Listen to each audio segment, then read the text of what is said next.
Hi, everyone. Welcome to Using Apprenticeship to Find and Retain Employees. My name is Aaron Schauer, and I'm an instructor of apprenticeship at Gateway Technical College. And I'd like to thank TCIA for giving me the opportunity to speak with you today. So, what I'd like to go through is just talking about how apprenticeship, from what I have seen, has really helped employees grow and help employers build their workforce, and also some of the value that I see that brings to us trying to find employees. We'll also speak a little bit about what other industries look like, how our industry competes with them, and try and come up with some ideas of what could we do to try and get folks to come to us rather than go to some of the other trades. Before we get going, I thought I'd share a little bit of my background. So I started out graduating from UW Stevens Point years back, and after that, I found during my time in college I really love climbing. So climbing is what I've done for a lot of my career. And then later in my career, I transitioned to teaching and training. I probably spent about 5 to 10 years working as a contract climber regularly before I started teaching full time. In 2017, I started an associate degree at Gateway Technical College in arboriculture and urban forestry. That lasted till about 23 when we transitioned to apprenticeship, mainly because we honestly weren't getting enough students enrolling in an associate degree. Apprenticeship has been a little bit easier to find students because honestly, I'm not going to high schools, I'm working with employers. So I actually know where to go to find my apprentices. So it's interesting, kind of in my mind, how all of that works. That's part of what we'll talk about as we go through today. So, one of the things I'd like you to think about first off is where do you find your employees? Where do you go? So, a lot of what I've heard from different employers is LinkedIn or Indeed or some of these different hiring services. Some get them through different workforce development groups that are trying to find people that are underemployed and bring them into a workforce. So, there's various places that people get into this industry, but to be honest, a lot from what I've found, at least from those that I've worked with, is that this is usually not the first industry that they find. Usually we're 2 or 3 careers down the road from where they've started. They just realized they weren't happy where they started. And the first challenge seems to be from my conversations with employers is first finding your employees, but then the challenge of keeping them. And honestly, the challenge of figuring out which ones you want to keep and retaining those ones and finding out how can you improve the ones that you seem to struggle with you or seem to struggle in general and are trying to figure life out. I really love these quotes. I think so much of trying to retain employees is really figuring out a way to meet them where they are and help them grow. Looking at them as individuals who are trying to grow a career and build themselves as well as or more so than what can they do for you. I think if you could approach an employee employer relationship as how can I help you get to where you want to be, maybe they'll hopefully buy in a little bit more. I've never owned a large company, so this is only looking from the outside in, but that's one of the observations I've had.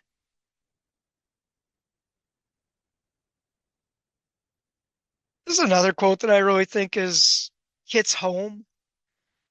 If we aren't going to help people grow and they stick around, what are we going to end up with? If we don't even see value in our employees enough to train them and help them get better, then what type of employees will we have? And how productive will they be down the road if they're not constantly improving?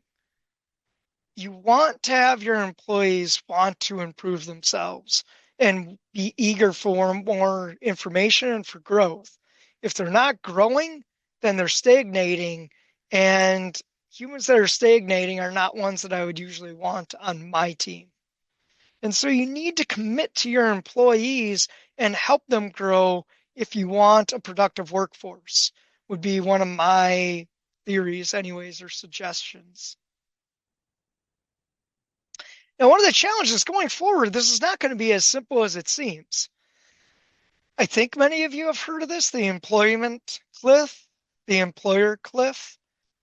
We're moving to a period where there's going to be just less and less employees. When you look at these graphs here and we look at what we looked at in the 50s, we had a huge workforce relative to the older population. Right here, 60 to 64, that's ideally people that are entering retirement. They're not in the workforce. So this group down here is supporting this group up here. But as a country, as we've started to become able to support ourselves better, we've become more successful, our economics have improved. People down here have been leaving the workforce faster. They've been gaining more money so they can successfully leave the workforce. We've been improving health so we live longer. So now this group starts to improve in size, but over time with success, oftentimes results in both parents working, and you have much fewer of those that are entering the workforce because we're not having as many kids. So if you're not going to have as many kids and the population down here starts to shrink, but the population up here grows in size, we potentially start to have a dilemma because this group has a lot of desire for goods and services, and this group is struggling to find enough employees to provide them, even though the potential for business growth is greater because this group has a lot of money to spend. In Wisconsin, our labor force is shrinking. And I'm just going to use Wisconsin for a moment to look at how this is. And also we'll look at the US. This is actually looking at the US. So this is from the Bureau of Labor Statistics.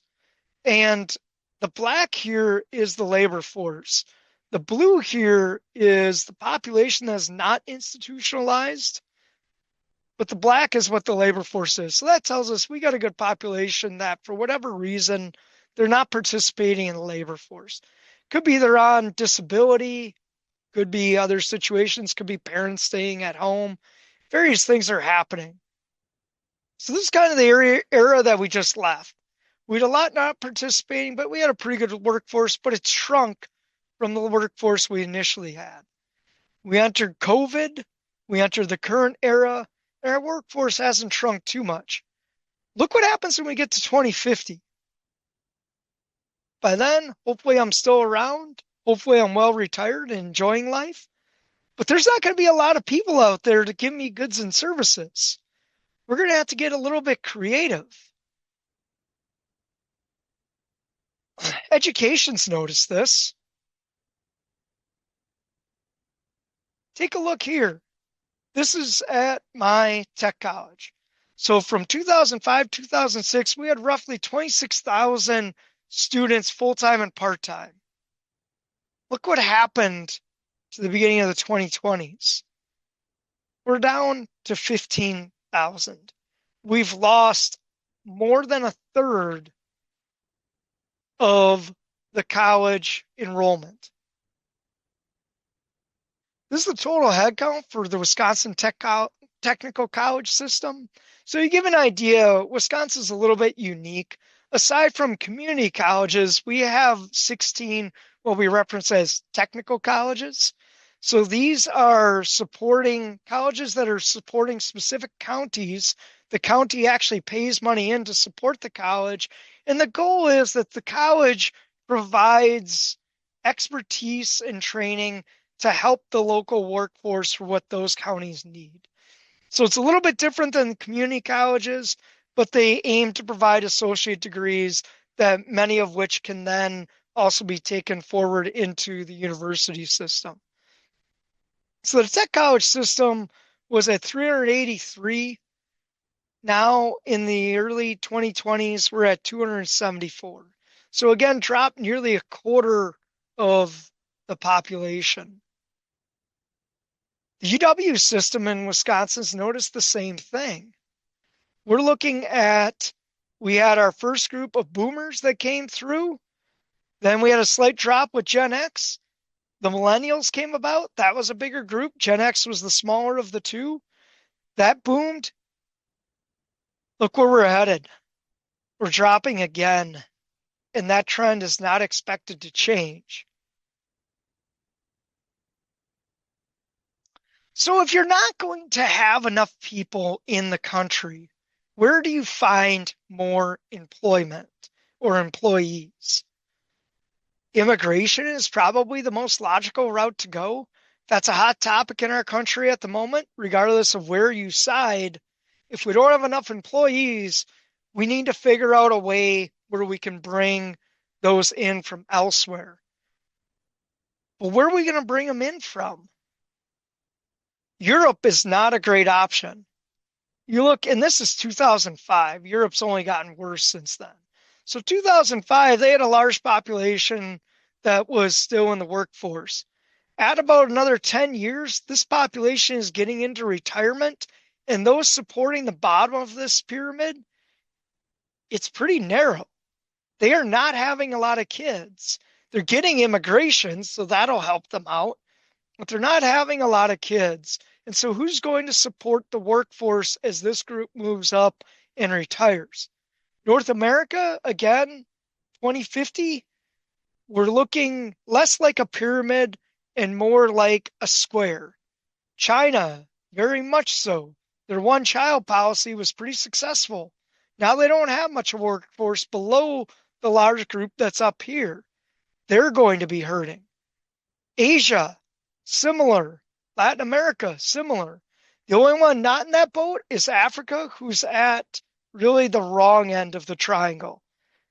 You don't want this much population at the bottom because this means starvation in a graph like this. And so we have a lot of disparity across the world. But one of the things we might need to figure out is how we can solve our immigration concerns and allow or make it easier for more immigrants to be coming in so we can have a workforce to support the goods and services that we'd like to have. So you have a group that we have a group of population that is shrinking for a workforce. Now let's start to look at who's in the workforce and where they're placing themselves. One of the values of apprenticeship is that, and you've maybe heard it, apprenticeship put agriculture on the map. What does that mean? Well, that means we're recognized as a trade now. So as a recognized trade, that means that you go into high schools, guidance counselors will talk about us. We have apprenticeship. We have recognized avenues into the industry, and we're recognized and tracked by the federal government. So this is what the federal government has for statistics on us from the Bureau of Labor Statistics. So how many arborists are out there? They say about 50,000. We're going to see in a moment that there's a lot of data missing. But from that, they say our average mean salary in, I think this was 2023 or 2024 statistics, $25 an hour. So you can think about your employees. Are you at or above? Annual mean wage, 52,000. A little bit of a wage increase over time here. This is when we break it down further. So there's hourly wages. We're at the very bottom. We're looking at $16, high end 36. And that's just kind of how that would relate to an annual wage. It's okay, right? It's better than when I was climbing for my first job. I'll tell you that. I was working as a climber making $12 an hour. And when I was an intern, I was making $7.50 an hour working on the ground and a little bit of climbing. I'd say things improved in that way. Ignore the inflation part of that on those comments, of course. So you'll notice that when we look at this by state, and they do break it down by state, there's some data missing. We can go a little bit further even, and they'll break it down to county and look at all the white. The white is where those counties have not reported to them numbers. We're not well tracked yet. Hopefully that improves because that helps us figure ourselves out. And it helps others looking at our industry to understand what options are and what wages look like. But the way this works at the moment, Texas, Wisconsin, Michigan, all these dark green ones are employing more people. Now, Wisconsin's got a lot of gaps in my home state. California actually reported fairly well. The East Coast down the string here of the coast reporting fairly well. A lot of gaps in the West in reporting. Texas, it's only the major metropolitan areas that really seem to report. But if you're going to be an arborist, where you apparently want to work is California because the money's best. If you can balance that with the cost of living, of course. And if we look at wages, it's interesting to me that our reporting is a little bit different. So our graph of reporting looks different a little bit in some cases than what our reporting did here. But now top paying is showing Alaska with an annual mean salary of 70,000. California is still here at 65, but here Alaska reported, here Alaska did not report. So that's the challenge with statistics. You have to take it for what you will, but you have to be able to try and compare somewhere in there what people are making between trades and industries. And the federal government is probably the most standardized opportunity that I thought of for reporting. One of the things I think is cool is we even have Puerto Rico, even though Puerto Rico is just a territory. We have reporting from Puerto Rico and honestly fairly decent reporting. Most of that territory reported what they're doing. So that's pretty cool. Go Puerto Rico. But how do we compare to other industries? Well, this is the construction industry. And it's not labeled there. I apologize for that. But the construction industry, this is in thousands. So we are labeled to report to have about 50,000 in our industry. Maybe you could quadruple that to 200, 300,000 in our industry. Construction's got 8.3 million. It's going to be seasonal, but 8.3 million. We are a drop in the bucket in the labor category. If you break it down, what are they making? Again, remember our top end was our annual mean was about 55 that was reported. Their mean for carpenters, 65. Electricians, 68. Construction managers, 116. I guess in sales and arboriculture, we generally think you should be able to make six figures, so that's positive. Mean salaries, you can take a look at those. We were at 25, so in with the construction laborers. I guess we're laborers, but I'd like to think we're a skilled trade like carpenters. So we're a little bit below there. We're definitely below the electricians. And when I started to think about different trades and industries, I kind of looked back at the college where I work and thought about which trades are around me and what are they making. And those are the ones I kind of looked into. So construction trades at our college having no problem finding enrollment. Another one that has no problem finding enrollment and they're turning people away is HVAC. So HVAC technicians, median pay 60,000, 29, about 29 per hour, 425,000 jobs. And again, at my college, they're finding more people entering that industry than the college can support training. And they have avenues from both a technical diploma, which is 1 year schooling, to apprenticeship. You add in it, and I want to add one other thought here. So when you get into the construction industry, many colleges have some sort of technical class that is woodworking, that is working with wood, that is building, that is constructing. This is well established within the high school area. They get a lot of attention. There's a lot of jobs. There's a lot of opportunity. Another big one in my college is police and fire. Police, 646,000 in the country rough estimate, right? This Bureau of Labor Statistics. Their low end, our low end was 16, their low end is 21. Top end, 53. And oftentimes they are retiring at an earlier age. Same with fire, retiring at an earlier age. 28 per hour, 60,000, that's the median. 344,000 jobs, 3% growth expected. These industries are doing well. How do we compete with these types of industries? How do we work on recruitment? Well, I'll tell you one other thing that I think really helps them out. Anybody got kids? I have some younger kids. Mine are boys, so these are the ones I picked out. Paw Patrol. Here's a little dog that's a cop, a little dog that's a firefighter, a construction worker who's got a bulldozer. Handy Manny's out there with his little tools that walk around and talk and show you how cool it is to go fix stuff. Dino trucks. They're coming around. They have little screwdrivers and things that fix them and keep their uh, mechanics and things working.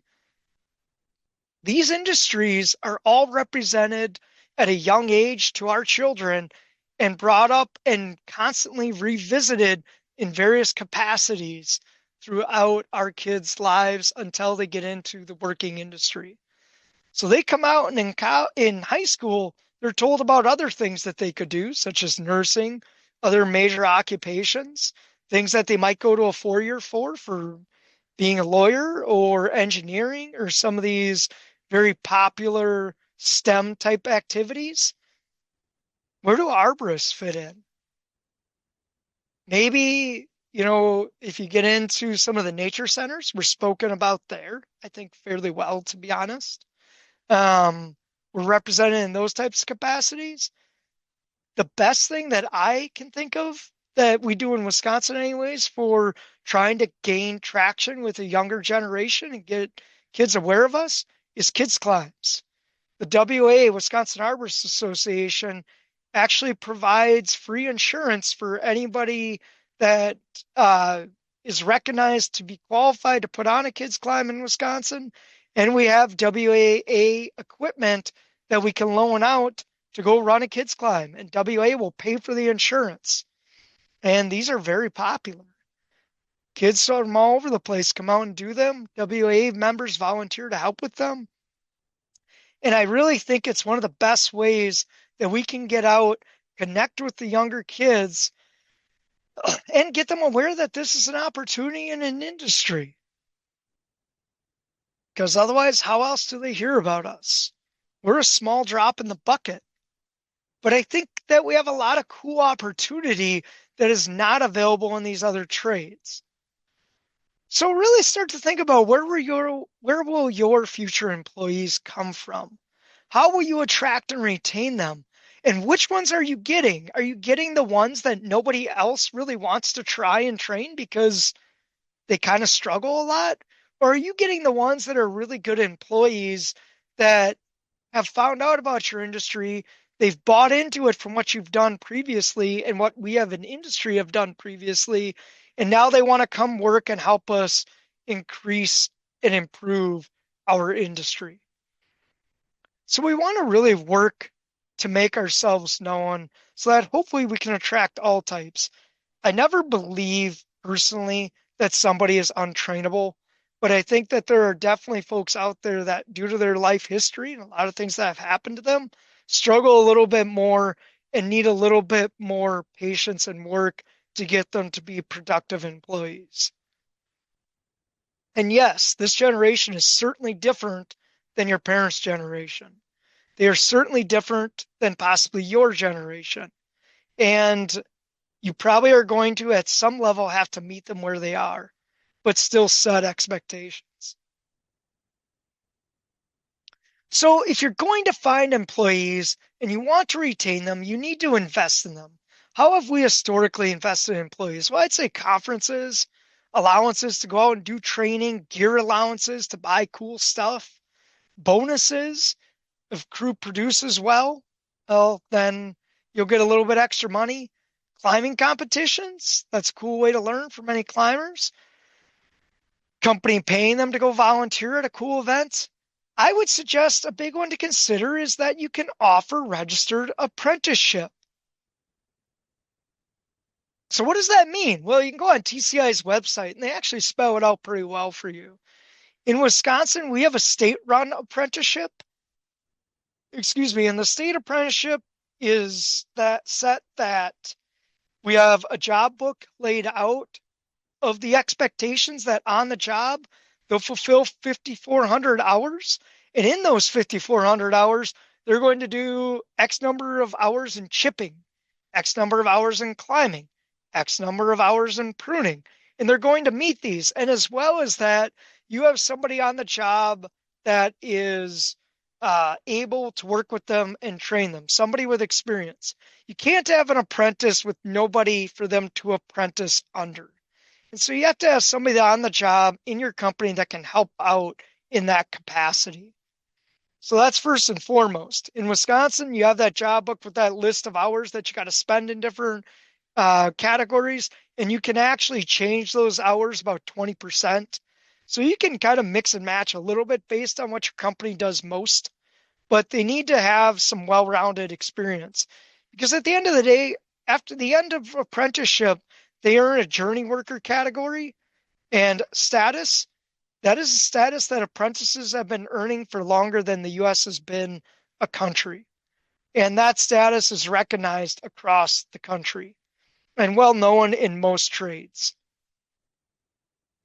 So generally speaking, federal apprenticeship looks at 5,400 to 6,000 hours, 440 hours of related instruction, and you could utilize a local community college. TCIA has an option for that too. There's different ways of doing it. You can even get creative.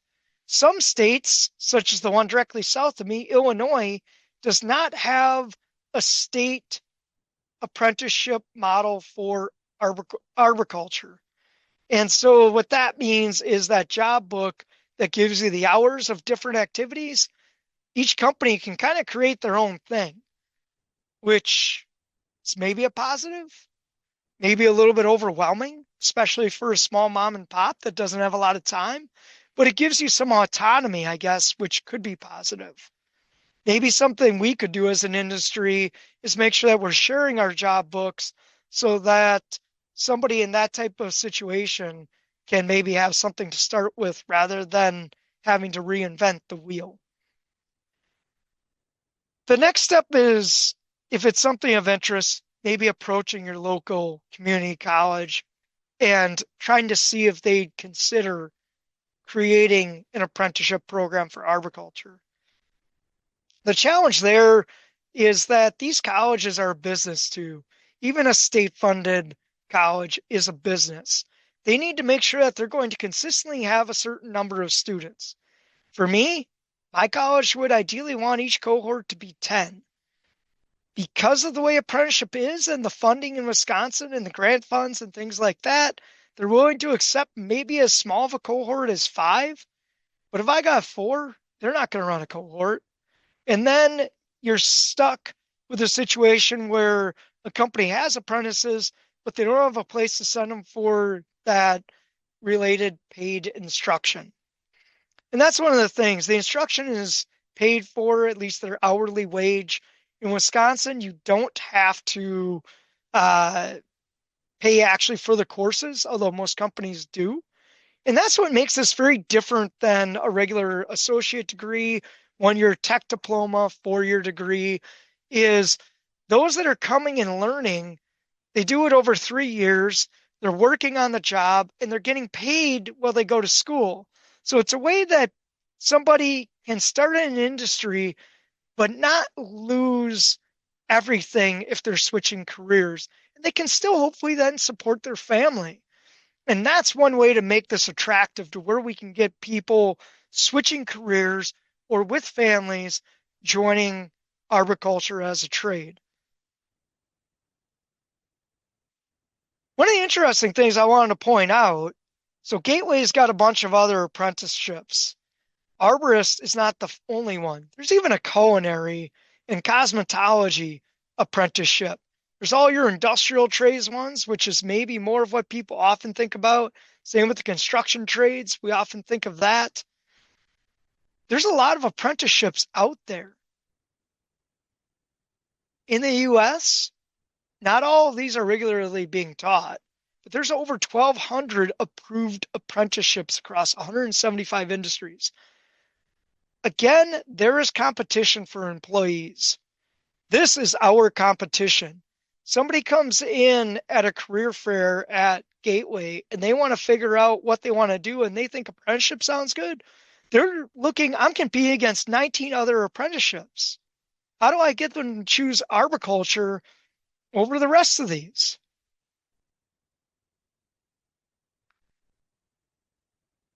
We're going to switch gears for a moment and we'll come back to that thought that I just had about how do we get them to choose arboriculture.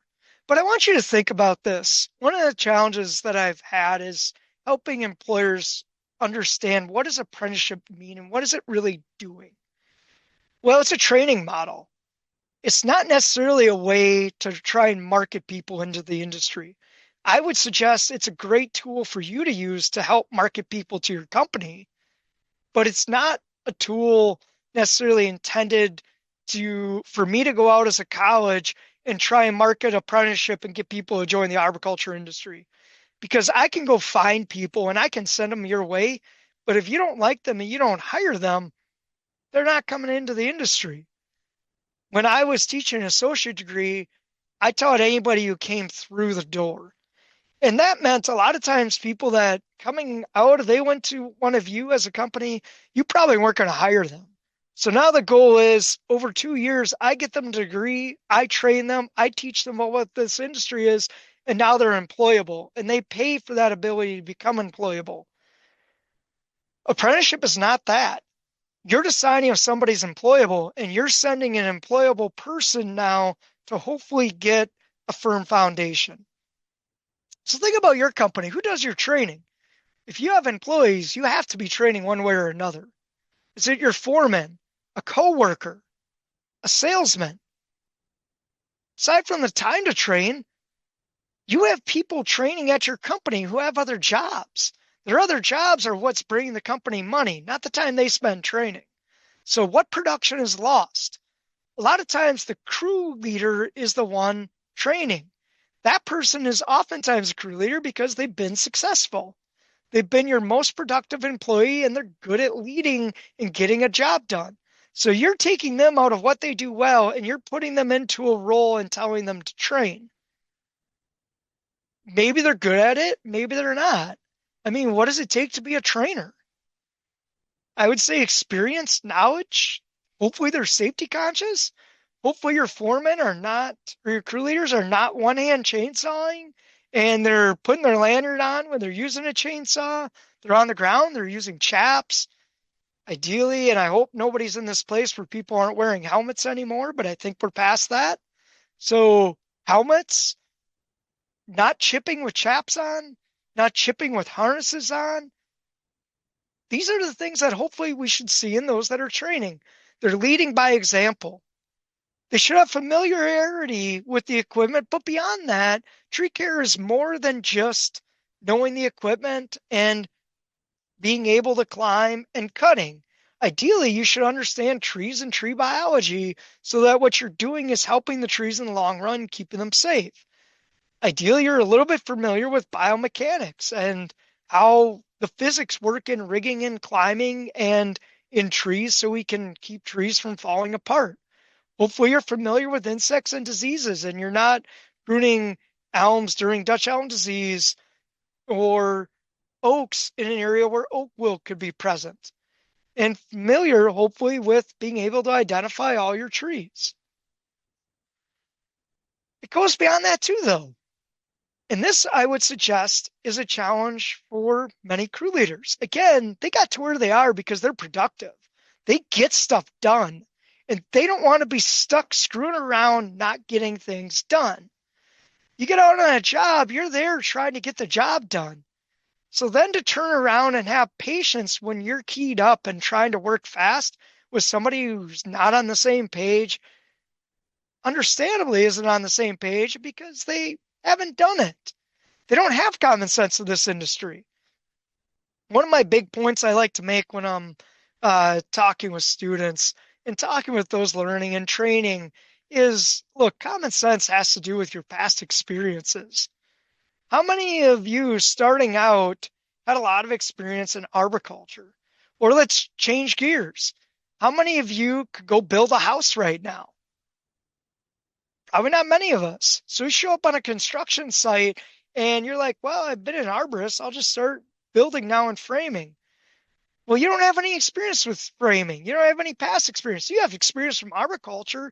Some of that's going to help you know how to work hard, how to push through when you're not feeling the greatest and you're tired, how to continue going.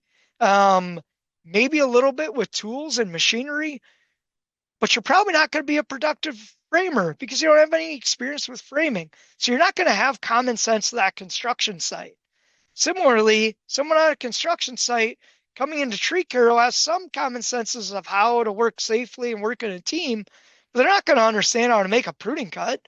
They don't have any common sense to that. So patience and understanding that folks aren't coming in with common sense and that you have to help give them background to develop common sense in this industry, and that sometimes takes longer for some than others.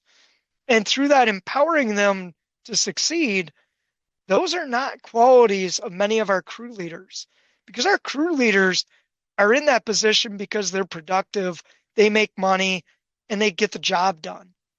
And now you're asking them to not do that and to be somebody totally different. Some are good at that, some are not. And then the ability to break things down and explain intricacies. You know, I use this as an example. If you're trying to explain limb walking to somebody, how do you do it? How do you explain limb walking to somebody who's literally never walked a limb in their life and try and help them be successful?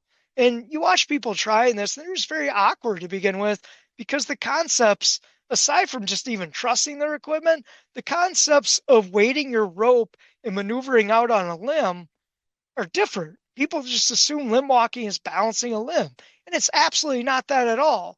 We try to balance on a limb, and any climber knows this, you're going to fall off the limb immediately or pretty quickly. You can last for a little while, but just because you can limb walk doesn't mean you could walk on a log across a stream and not fall off. It's all about being able to balance against your rope and keep your weight on your rope. Also, then being able to have the patients connect on the trainees level, convey to management also what are accurate expectations where somebody's at, not where you want them to be, but where are they and where are they likely to get to based on what you can do. You know, I've done a lot of on the job training too and day trainings, and a lot of companies use that model. They'll have kind of their basic level of training and then they'll supplement with a trainer coming in on the job. It's better than nothing, but on the job training is incredibly difficult. Ask anybody who's done on the job training. What do you do? Do you focus with the crew leader to help build them up and assume they're going to pass that information down? Or the next best option is you go to the weakest link, the person who knows the least, and try and bring them up a little bit to the rest of the level of the other group and work on some of that common sense and building their awareness and understanding of how the job works. But how far are you going to get in a day? And if you're trying to train on the job, you're always missing aspects. You may explain what an oak tree looks like so somebody can identify an oak, but you're probably not getting into branch morphology and what an alternate to opposite branching structure looks like, a compound by binnately compound to a simple leaf.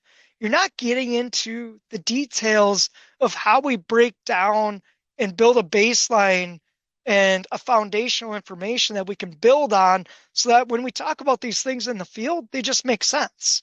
We're not building the common sense of what we use in the industry as a foundation for what we do, because it's just not possible to do that in day training or in a week-long training. So you add to that that different employees are going to learn at different rates, and on-the-job training and training in general is just not easy. That's where I find a lot of value in apprenticeship. So it's affordable. Somebody sending somebody through apprenticeship at my college is going to pay around $2,800 per apprentice over 3 years.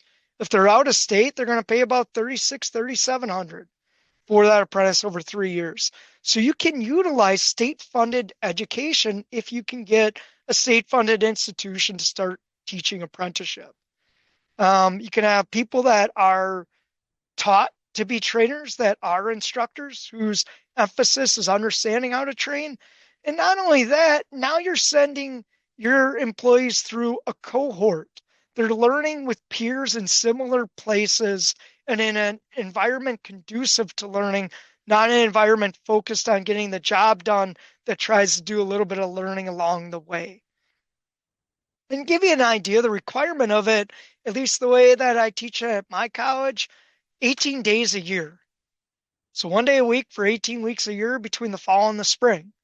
At most in a fall, I might have students for 12 days or 12 weeks, 1 day a week, right? So 1 day a week for 12 weeks, 12 days total. And a lot of the time it's 6 days in a semester. It's not a huge requirement.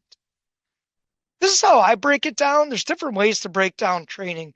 Overall, what we're trying to teach is all the same. Sometimes people will break it down where rather than focusing on, say, just plant ideas, an entire course onto itself, you do a little bit of pruning in a class with a little bit of climbing and a little bit of plant ID mixed in. And so you might break it up with a little bit of each one, and then you repeat and do a little more. Or you can have it set up in a college style where you're focusing in one class on different topics and the whole thing builds together. So give an example. What do we teach at Gateway? We teach climbing. We start out, we walk through students on how do you inspect the gear? How do you inspect the tree and the site to try and be safe? Then what knots do we use? How do we tie the knots? Can we efficiently tie the knots in a tree and move our way up a tree? We look at climbing small trees, then getting to medium and bigger trees and how we might make our way up those. Talk about the difference between moving rope and single rope systems. Get into the different equipment used for those. I honestly always start everyone out on a Blake's hitch. Believe it or not, even though that seems maybe no longer valid, the reason is somebody can always tie a backup system or a second system with the tail of their climbing line if they understand how to tie and use a Blake's hitch. And so we get into the very foundational level and we build on that foundation in a logical sequence. In another class, we get into looking at some of the soils work, some of the girdling root work. We have all this equipment at the college. We talk about how do we prune and what do the standards mean. We look at how can we keep trees around for longer periods with pruning. We get into using chainsaws and more of the other equipment. So at my college, we have a 58-foot bucket truck or aerial lift of Connecticut. We have all the climbing gear. We have a bunch of chainsaws that have very graciously, some of them been donated by both Still, Husqvarna, and Milwaukee Tool. We have a lot of other equipment that's been donated and equipment that we use, including Intrepid gave us a deal on a loader. And so we have a articulating loader with a grapple on the end of it. We also have a tow behind air spade, a few different air spades or air tools that we'll use, and just all kinds of equipment so that we can do and teach what the industry is doing. We get into plant ID and we start with the morphology characteristics and go through about 90 different species or more of plant, trees and shrubs that the students will identify and learn the scientific names of. In plant healthcare, we get into looking at the injection systems and the different equipment used, spray equipment, backpack sprayers to asking somebody to bring in a spray rig and walk through how do we work spraying a large 60-foot tree and dealing with some of the different diseases. We get into how do we start to differentiate from abiotic to biotic plant disorders. what it looks similar and what looks different. What does a healthy tree look to an unhealthy tree? And so we can dig into the details again in a systematic fashion so that we can build a foundation. One of the things that I find with my apprentices is many of them, and I have apprentices coming anywhere from working for a company for 6 months to even a year and a half to even more than that. I have one apprentice that's worked in the industry for 9 years. But you know what? Every one of them has gaps in their knowledge. They've gotten pieces because you learn pieces and components in on-the-job training and not really in an order. So trying to put it together takes time. And then trying to build on that foundation with gaps in the base is difficult. And sometimes your knowledge or what you're trying to put together, ideas you're trying to put together collapse because you're missing information. We get into tree biology. We even look at trees under microscopes, follow some of Alex Shigo's approach to teaching tree biology, and dissect trees and talk about how do trees grow throughout the year. And we start to put that together into the work we do. How do we install different structural support systems? How do we do rigging and removal? How do we spike trees for removals? How do we do the extended details? And how do we bring it together then afterward in leadership and growing and building the next generation? Apprenticeship is pretty cool because really it reduces barriers. Some of these barriers are students go through school and they hate school because they're being asked to do, to be honest, I think in a lot of cases, because beside from being asked to do math and English and things they don't necessarily find interesting, we're also pushing them rapidly into some of the advanced courses that maybe they weren't ready for, or once they start down that track, they have to continue. The homework level's high. They're younger, especially boys with ADHD or something, or women with ADHD. It's hard to focus. It's hard to get on track, and you're just told maybe school's not for you. Maybe you just can't do this. It's not necessarily true. It means that that one style approach at schooling didn't work for them. Hands-on, a lot of times works better for many of these students. And these are a lot of the ones that we get. And so learning how can we help educate them and help them grow and learn, and how can we help meet them where they are in education and build their growth is what becomes important. I have a lot of students that have failed at school in college at one capacity or another that have come through, and this is a fit for them because it's different. And it's not just sit and passively listen to me. That type of schooling and educational approach doesn't generally work for those in our industry. What's cool is it's an alternate then to paying for education, right? And it creates, I suggest, more of a career path than just a job. And if we want people to stick in our industry, we need to have pathways that they can know what to expect, know how to go down a path, and then be able to hopefully succeed. A lot of people enter the construction industry looking for a job. They don't necessarily turn it into a career, because where do you go eventually as you get older and you don't want to just be working as a laborer? What do you do next? That becomes the question. Careers last a working lifetime. Jobs do not.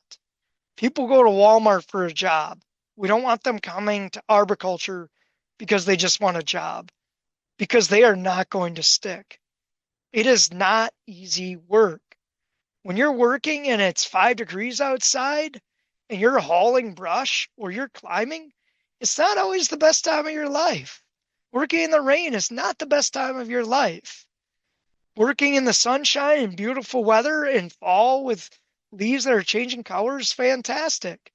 But if you're going to stick, it's because you have something beyond just needing a job.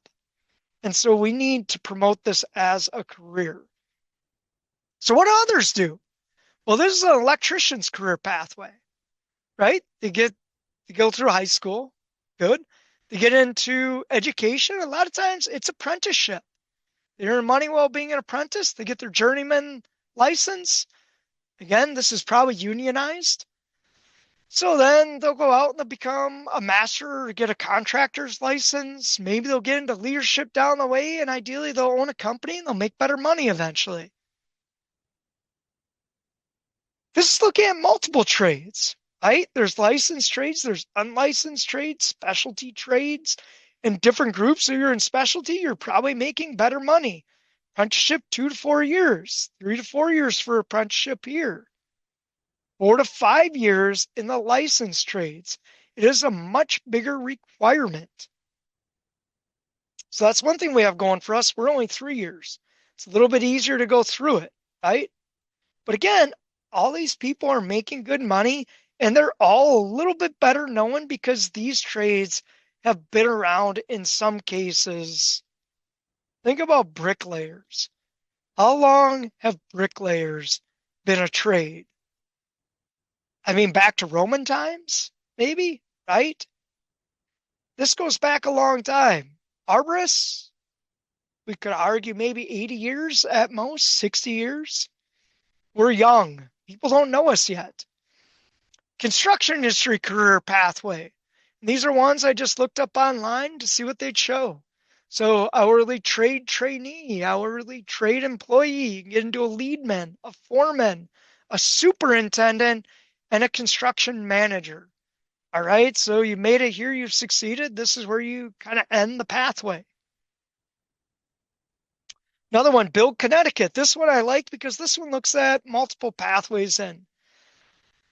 So you get your high school degree, you go into military service, jump through it. You could get apprenticeship and find your way down to the bottom. You go through community college, a 4-year college, find your way to the bottom. But again, the bottom kind of ends here. There's different ways to get there. These different pathways cost very different money, right?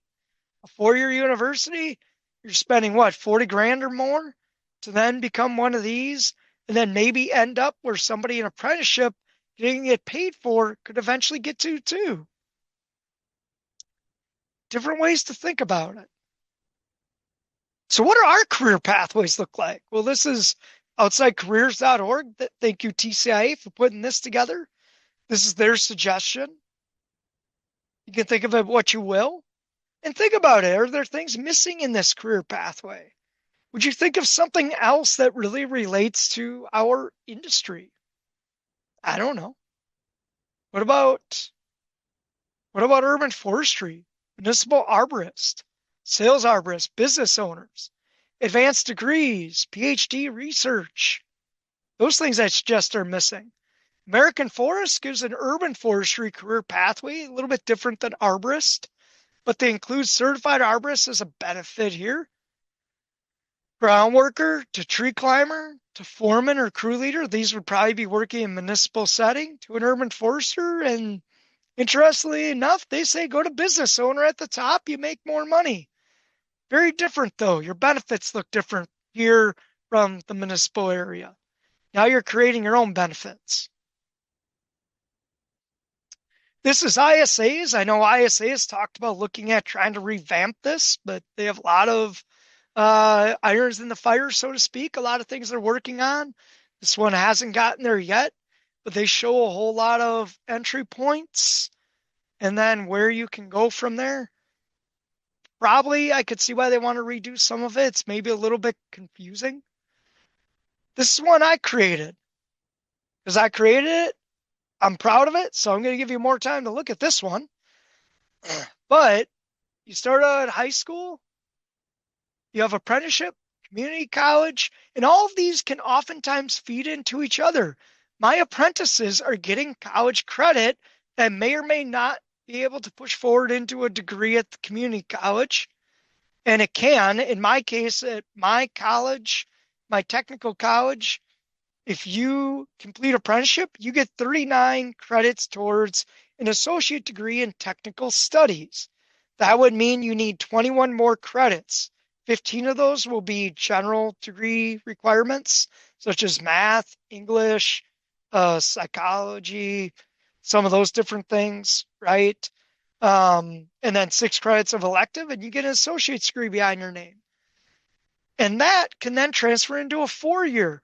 And a 4 year then could transfer into a PhD. These pathways should be able to build on each other.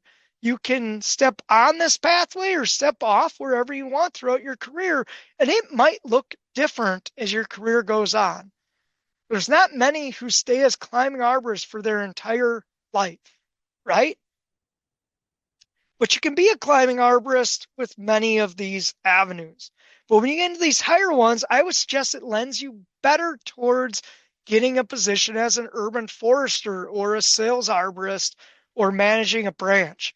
Now, this can get you there too, depends on the company, but this maybe lends you a little bit better towards it. So, say you want a better opportunity for getting into one of these positions, maybe you take your education here and you build it up and you go back to school and you get a little bit more education behind you. Education is really trying to equalize so you're spending less time trying to learn the hard way and you're learning from what others have figured out, right? And from there, you get a master's or PhD. That was the route I went. I went back, got my master's because I wanted to teach, and that's where I ended up. But all this could then lead into any of these, I would suggest.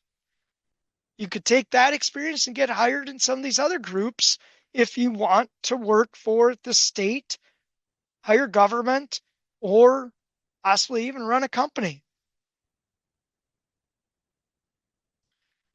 So at the end of the day, how do we get people into this industry?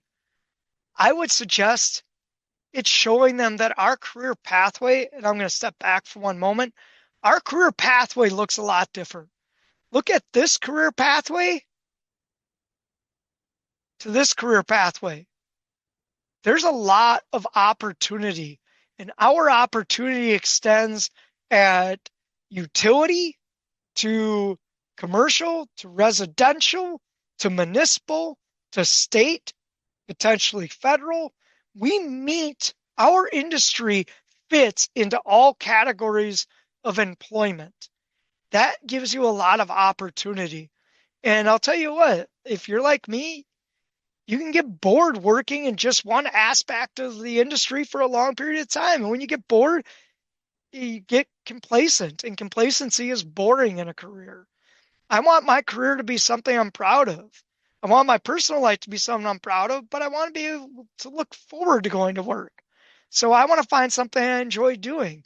And this industry to me gave me a lot of opportunity to find different ways to enjoy what I'm doing and to switch it up when I get a little bit bored. And so I think we have an opportunity there that other industries don't have. Alongside the fact that climbing is pretty cool and working outside is pretty cool. And so we need to leverage the aspects of our industry that make us different than the other industries, because we're not going to go out there and brag that we just make more money than everybody else, because we don't. They pay better. We have to get out there. We have to find them when they're younger. We have to attract them in when they're younger with how cool we are and how different we are, because we are cool and different. And then we have to keep revisiting them along the pathway through school and being in their ear that there's opportunities. And then we can come back and find those even that have gone that path, gone to their other career, found out it sucked. It's not as cool as arboriculture, and bring them back over to us and say, hey, look, you can still have your family and join our industry and start in, and you can go through apprenticeship. We'll pay you along the way. We'll give you benefits along the way. You can learn what this industry is, even though you have a 4 year degree in philosophy. You can still come in and you can actually go to school and we'll pay you for it. And you can learn what arboriculture is and how to do it correctly and build on your knowledge base. And I have another number of students who have done that. I've had students that have 4 year degrees that came back for an associate's degree in arboriculture or came back for apprenticeship in arboriculture because they care about knowing the details and being good at what they do. And this gives them the opportunity. So leverage those opportunities, leverage those things that give us an opportunity to improve and to market and to get people into our industry. With that, thank you again for listening. Thank you to TCIA. I really appreciate it. This is one of my favorite pictures. This is a 230-foot eucalyptus regnans or mountain ash that I climbed in Australia. You can see a friend of mine on the ground, and there's a tree fern on the ground, a little river running through down in just north of Melbourne out in the woods. It was a pretty cool spot. There's a lot of opportunity in this industry. Travel, enjoy life, take advantage of it, and enjoy the people you work with. If you'd like a copy of this presentation, please send me an email here at showera@gtc.edu. I'd be happy to send you a PDF, and thank you for listening.